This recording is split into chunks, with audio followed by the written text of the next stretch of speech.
On me demande souvent s'il existe un truc, une astuce, une technique simple à mettre en œuvre, un game changer pour devenir rapidement un meilleur vendeur. Alors, j'ai une excellente nouvelle pour vous. Car oui, cette arme fatale, eh bien, elle existe bel et bien.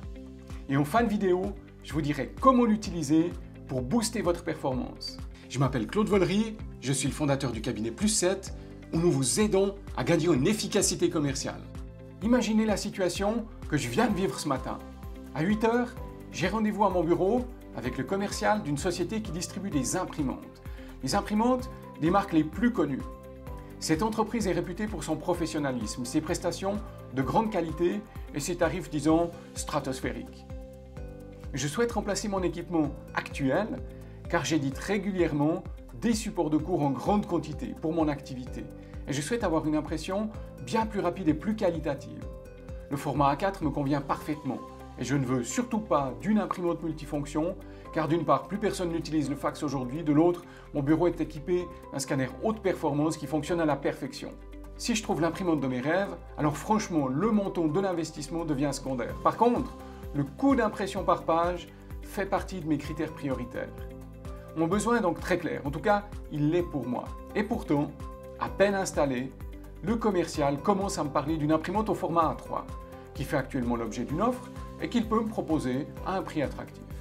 Il me parle des avantages des multiples tiroirs de papier, de la fonction fax évidemment, et il est très fier de m'annoncer que je pourrais enfin agrafer mes documents automatiquement. Il me donne beaucoup trop d'informations et surtout, il se justifie en répondant à des questions que je ne lui ai pas posées. Par contre, il n'aborde absolument pas les points qui sont pour moi essentiels. La solution qu'il me propose avec tant d'insistance ne correspond pas du tout à mes attentes. Mon ressenti, c'est qu'il veut à tout prix me vendre quelque chose qui n'est pas aligné avec mes besoins. Dans tous les cas, ce gars me donne l'impression de ne pas du tout s'intéresser à moi. Après 30 minutes d'un monologue soporifique, le vendeur remarque enfin qu'il n'arrive pas à me convaincre, sans toujours comprendre pourquoi. Il me tend sa carte de visite et prend congé. Qu'est-ce qu'il a raté dans sa vente? Eh bien tout simplement, il ne m'a jamais posé la question pourquoi. Pourquoi voulez-vous acquérir une nouvelle imprimante? Et elle est bien là, l'arme fatale du vendeur. Elle consiste simplement à poser la question pourquoi. Alors, je suis sûr que vous êtes un peu déçus, et vous avez raison. Cela semble tellement évident, et pourtant, énormément de commerciaux ne demandent même pas à leurs clients pourquoi ils souhaitent les rencontrer. Pourquoi souhaitez-vous remplacer votre ancienne imprimante? Pourquoi pensez-vous qu'un seul tiroir de papier est suffisant? Pourquoi vous limitez-vous au format A3? Quel que soit le contexte, le vendeur doit impérativement demander pourquoi. Pourquoi pensez-vous qu'il est nécessaire de former vos collaborateurs? Pourquoi devez-vous remplacer tel ou tel équipement? Pourquoi désirez-vous une livraison aussi rapide? Pourquoi souhaitez-vous réfléchir avant de prendre cette décision d'achat?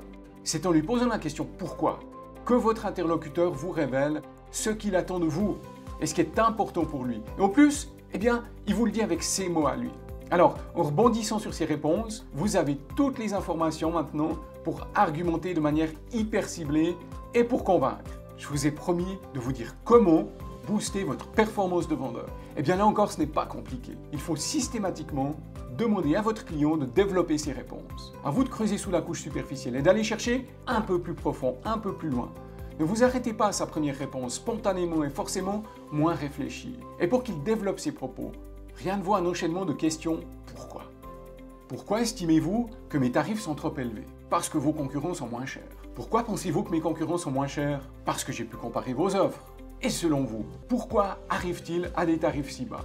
Je ne sais pas, peut-être que finalement, vos prestations ne sont pas vraiment comparables. Et c'est maintenant la voie royale pour vous, pour argumenter et pour convaincre. J'espère que cette vidéo vous a inspiré. Pensez à vous abonner à cette chaîne YouTube et à cliquer sur la petite cloche ci-dessous pour rester informé des nouveautés. Vous trouverez dans la description plusieurs liens vers des articles en ligne qui vont certainement vous intéresser. À très vite dans une prochaine vidéo.